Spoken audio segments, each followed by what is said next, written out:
Também quem acha, Samanta, para a gente finalizar a sua participação, de que o Supremo não se envolva nessa questão tão cedo.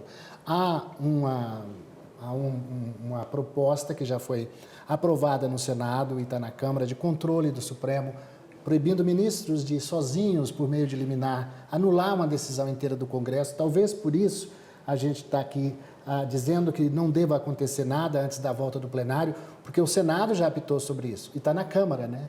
Exatamente. As chamadas decisões monocráticas, né? Por que temos tribunais? Porque queremos que mais de um juiz, mais de um julgador, e quando eles estão no STJ ou no STF, eles são juízes chamados de ministros, mais de um julgador discuta questões importantes e decida em turma. Por isso chama acórdão, porque eles concordam em maioria, a uma coisa ou outra. E uma decisão do Congresso Nacional é muito importante para que a decisão de um só julgador a anule. Portanto, acho que o Supremo também precisa olhar para essa tendência de que as decisões monocráticas vão perder força e que não façam isso de novo para começar 2024 já com essa afronta. Tem outro detalhe, Valteno.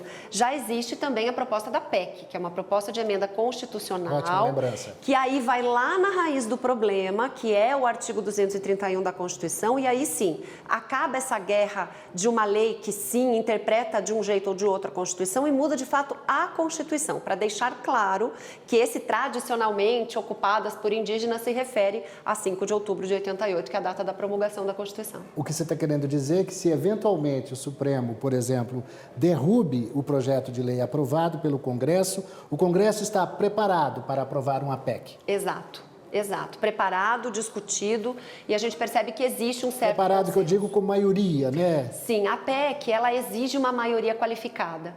Então, quando nós temos uma modificação na Constituição, não é maioria simples do Congresso Nacional que precisa aprovar. E, segundo a própria Frente Parlamentar da Agropecuária, já há essa maioria qualificada para aprovação da PEC. E uma prova disso é o resultado do marco temporal, que teve placar tanto na Câmara quanto no Senado, com os 3/5 necessários para mudar a Constituição. Exatamente. É isso mesmo, né? Ele é um jornalista quase advogado, gente. Olha só. Mas vai ser bom, porque nós vamos poder acompanhar daqui, né, Samanta, do nosso canal AgroMais, toda essa demanda que tem interesses de ambos os lados e interesses legítimos. A gente está aqui dizendo que os indígenas já são hoje, eles têm um território, cerca de 14% do território nacional precisam de atenção, são brasileiros como todos nós, mas existem aqueles que de boa fé chegaram nos estados, seja levados pelo governo federal, seja pelos governos estaduais, receberam seus títulos, eu mesmo acompanhei, você sabe, em Santa Catarina, no Paraná, no Mato Grosso do Sul e no Brasil inteiro. Na Amazônia também tem os colonos que foram de boa fé e agora, da hora para outra, não podem perder suas terras.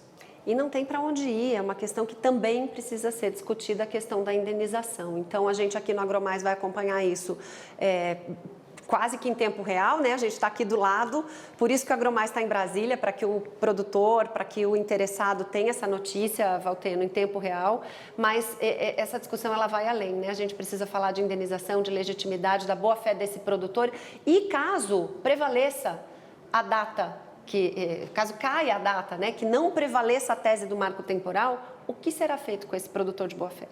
Ele terá que ser indenizado de acordo com que tem o voto do ministro Gilmar Mendes, mas ainda não tem uma maioria formada ainda sobre isso, mas isso custa bilhões, Samanta.